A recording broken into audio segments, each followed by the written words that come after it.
You mentioned to me offline that Ethereum is going to be the coin with the next big run. Tell us about that. Well, as you know, you're an expert on tracking gold and silver and the phenomena that when we get into a run, when gold goes to that 50-day moving average and it goes up 15, 20%, silver all of a sudden surges 30%. Yeah. And so Ethereum is much like silver is to gold, Ethereum to Bitcoin. Bitcoin makes the big charge and all of a sudden Ethereum explodes on the upside.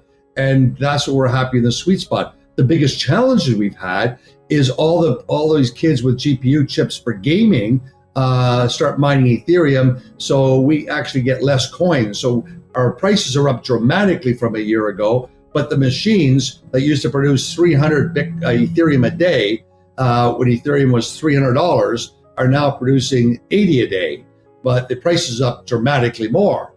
So actually our net revenue, our gross revenue is higher. But I think it's because all these gamers, so think of this, the gamers are in crypto all over the world, and gaming as a whole is a $600 billion business. A limited supply, that is the difference between Ethereum and Bitcoin. Are you not concerned that, like you said, you've got people producing Ethereum on other platforms, perhaps another miner would come in where perhaps you would ramp up supply as well yourself?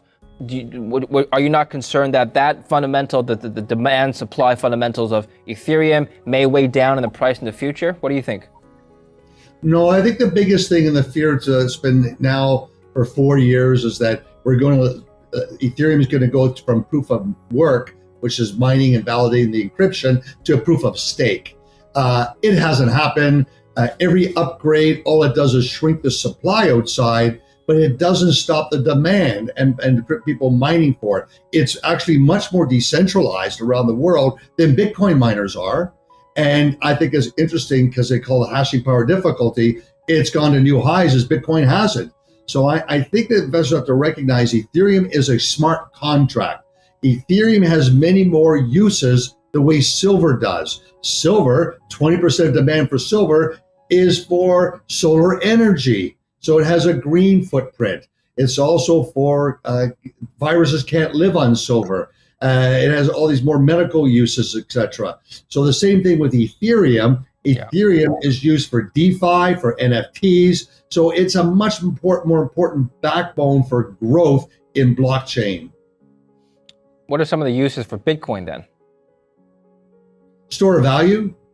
The ability to, if there's an earthquake in Mexico, for a cleaning lady, she has to go down to Western Union, and on that $500 she's going to try to send, it's not going to immediately get to her family. She's going to get scraped for about $100 off the top. Bitcoin is done in a minute, and they can send the money and they can convert it, and she can help their family out. So remittance between developed nations and developing nations, I think that's a classic of why Bitcoin's a superior way of moving money. People my generation, most of my friends don't hold a gold. They've got a lot of Ethereum. They've got cryptos as a store of value. They've got stocks. They've got maybe some bonds, but very few people I know buy gold. Point is, obviously there are younger people who buy gold, but they're not in the majority. If this generation grows up to primarily hold cryptos, who's going to be holding gold in 50 years?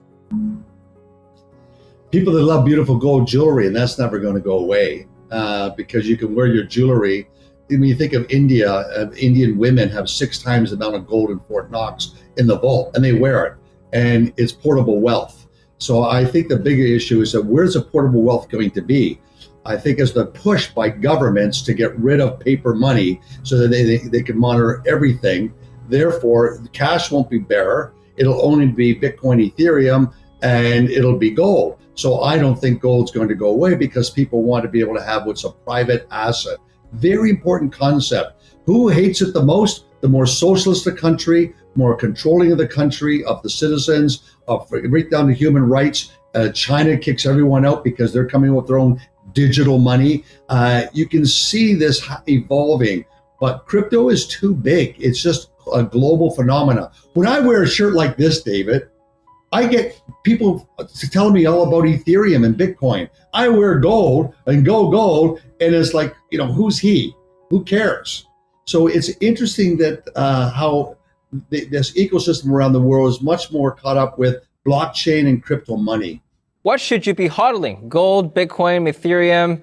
I guess it depends on who you are, right? Can you help us out here? If I were, well, let's say if I were a millennial, I've still got some years to me before retirement. What should I be hodling versus somebody who's already entering the retirement ages?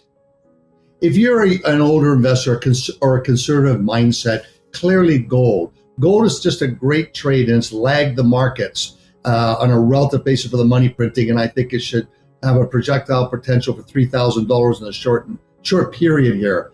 But if you're an aggressive investor and you're younger, owning Bitcoin and owning Ethereum, or to make it simple, you can own Hive and you get both. Let's talk about Hive for a little bit more before we move on to the coins. Now, you mentioned that you have been very profitable this year. Tell me how you did that. I assume both your, obviously, cryptos have done nice runs, so that's contributed to your profits. What about the cost? How are you able to keep costs down?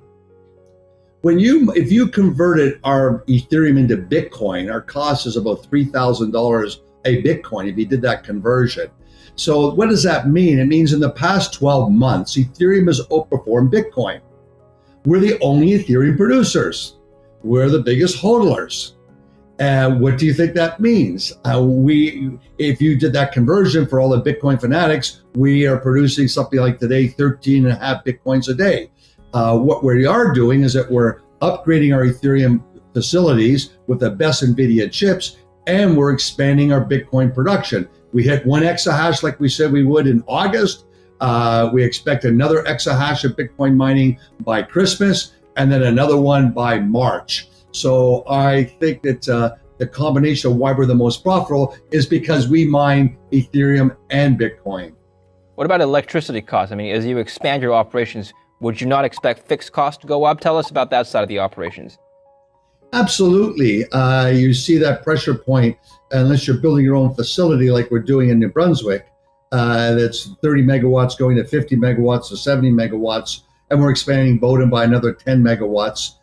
We've been invited into a sort of consortium to do 200 megawatts. But for us, it's more difficult, David, because we've really stayed focused on being the only green, clean miner. So we only at this stage use geothermal and hydroelectricity. We haven't used solar. We haven't used wind, but we've used in cool jurisdictions like Sweden and Iceland and Canada. Why is it important for you to operate in a jurisdiction where renewable energy is abundant? I mean, I'm just thinking, wouldn't it be more mobile or perhaps even cheaper to operate anywhere else where you're just using regular petroleum or electricity from other fossil fuel sources? No, I don't think so. And you can get great contracts and stable energy in Sweden. In fact, we use the hedging market and we locked in 2 cents costs. That's the lowest in the world. Of all the crypto mining companies, there's no one there can say they got 2 cent electricity that's green in particular. So I think we're in a very sort of sweet spot that way, but it's becoming more difficult in finding good, green, clean operations. One of the most difficult provinces is Quebec. And what I'm told is the aluminum lobbyist groups have planted all this FUD, fear and uncertainty, and basically a distrust for anything that's Bitcoin mining because they're worried about electricity going to hurt them. But that's just FUD. There's just so much of surplus electricity that Quebec sells into the U.S. And they are treating Bitcoin mining with a very old school mindset.